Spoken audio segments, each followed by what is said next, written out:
In this video, we're going to have a look at some of the reasons why firms do choose to undertake foreign direct investment. And in particular, we're going to look at how it is, why rather, it is an attractive option over some of the other forms of entry modes. Now, we're going to talk about those in a bit more detail later in the semester, but it's important and useful here to gather a brief understanding, at least, of why firms do choose to undertake foreign direct investment. And we'll start by looking at why it is a better option, at least in some respects, than exporting. Exporting, of course, is where firms produce goods at their home country and then ship them to other countries overseas for sale. Now, straight away, you can probably understand that this may be limited by transportation costs and trade barriers. Transportation costs can be especially significant if you're a manufacturer from a country like Australia, which compared to much of the rest of the world is actually quite isolated. So it means if you want to ship things to be sold in some major markets like Europe or especially America, the cost to actually transport it to those markets is often quite significant. There is also the issue to trade barriers. We talked about these in weeks gone by. Things like tariffs, which are those additional taxes on top of the added to the value of the item, and also quotas, caps and limits on how much of an item can be actually brought into a market. Foreign direct investment is a great way to bypass these trade barriers, even if they are just threatened trade barriers. It means that you don't even have to worry about them, because obviously when you establish a manufacturing plant in a foreign country, then you're not bringing any products into a market. You can't, the country can't limit through a quota, for example, how many of that item are brought in, because they're not actually being brought in, they're being produced in that particular foreign country. So things like tariffs and quotas have no impact when we're dealing with foreign direct investment. So it's a good way to circumvent a lot of these trade barriers.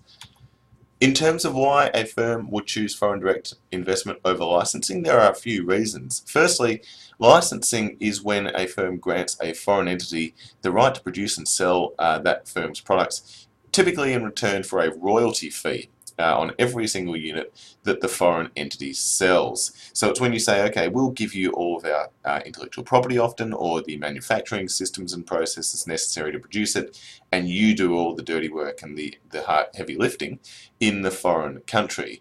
There is a key theory here, which is known as internalization theory, not internationalization theory. Make sure you understand that distinction.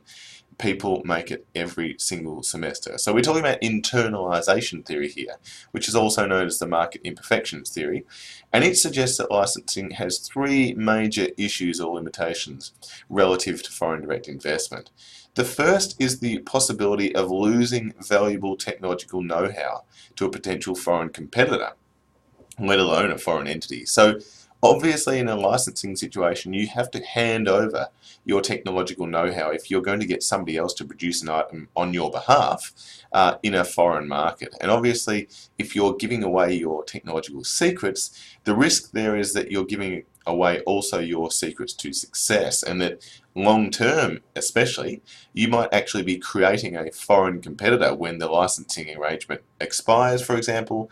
You end up in a situation where you've given them all your secrets and they no longer are obliged to give you royalty fees, and they might choose to perform their own separate company, which ends up being a competitor with all your secrets of the trade.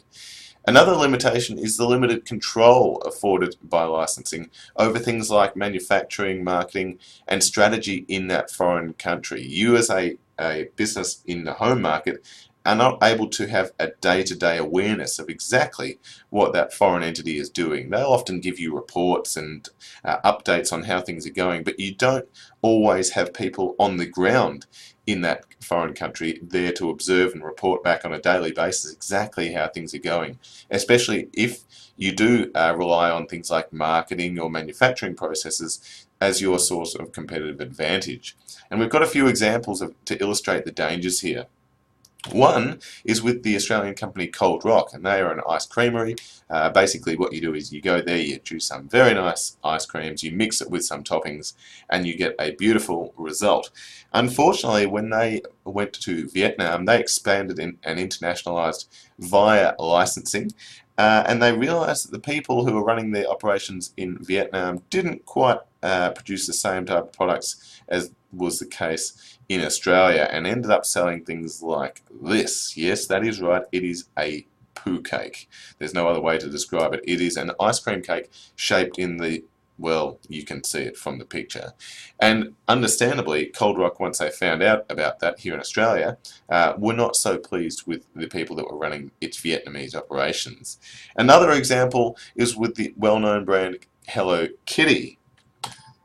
When they were looking to expand into some overseas markets, they decided to license out their brand so that it could be applied to certain toy products and raise awareness for its brand in foreign markets. Unfortunately, when that happened, some of the companies that they licensed the rights to the brand to took things a little bit far and applied it to toy AK-47 assault rifles. Now, these were only toys, thankfully, but all the same, the people at Hello Kitty, when they found out that these toy assault rifles were being branded with their logo and their brand name, they were not particularly pleased with that outcome. So you need to be very careful about the control that you lose through your licensing operations overseas.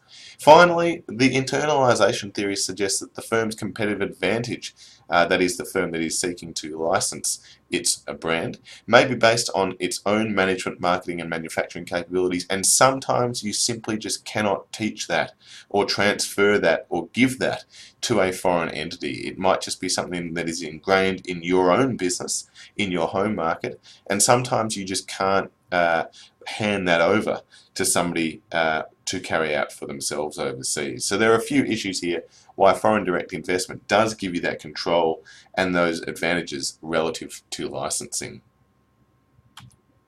So just to summarize this and to give you a sort of a diagrammatic representation of some of the key points here, some of the key questions as to which of these entry modes might be most appropriate, certainly relative to foreign direct investment, can be answered by following this chart here. And I won't go through it, you can have a look at it in your own time, but it's a nice, neat and useful little demonstration of some of the practical questions that you guys as future international business managers will need to ask yourselves, and the answer to those questions will guide you in the direction of a particular type of entry mode, be it foreign direct investment or otherwise.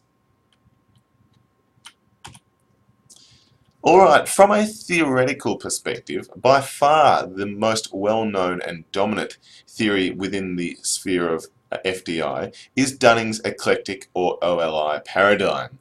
Now, British economist John Dunning, you can see him there up in the corner of your screen, another massive Saints fan. There's something funny going on here, isn't it? He attempted to develop a theory that explained why firms undertook foreign direct investment.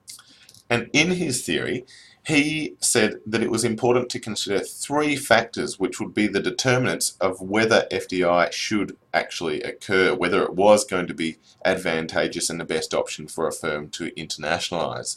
The first necessary requirement, according to Dunning's paradigm, were ownership advantages, and these are the competitive advantages of the enterprises that are seeking to engage in that foreign direct investment. It involves things like trademarks, production techniques and entrepreneurial skills, and effectively refers to things that your firm does well, that it owns and possesses, and that it does well relative to its rivals. So the logic here is that Dunning was arguing in order to overcome that liability of foreignness that we spoke about in previous videos, that inherent disadvantage that you have when you're competing overseas, you need to have something about your firm that will give you an ability to, at the very least, compete on a level playing field, if not give you an actual advantage when you expand overseas, especially through foreign direct investment. Dunning also said that there needed to be location advantages that were present. That is, country or region specific advantages that are only found in that particular part of the world. So it might be certain raw materials like oil, might be lower wages compared to other markets, or even advantageous and generous tax cuts and tax rates that are found in a particular country. And Dunning said that in order for FDI to be worth it, there needed to be those advantages specific to that location where you're looking to expand through your FDI, in order for it to be a worthwhile experience or process. Finally, Dunning argued that there needs to be this internalisation advantage, and we talked about that on the previous slide.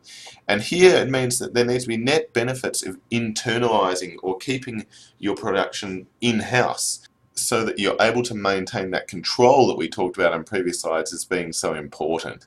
So there might be efficiency-related coordination benefits that you can see if you're adopting a global strategy where you're trying to standardize your overall production around the globe. Then having that control of owning everything in-house, which only occurs through foreign direct investment, might be a key issue there.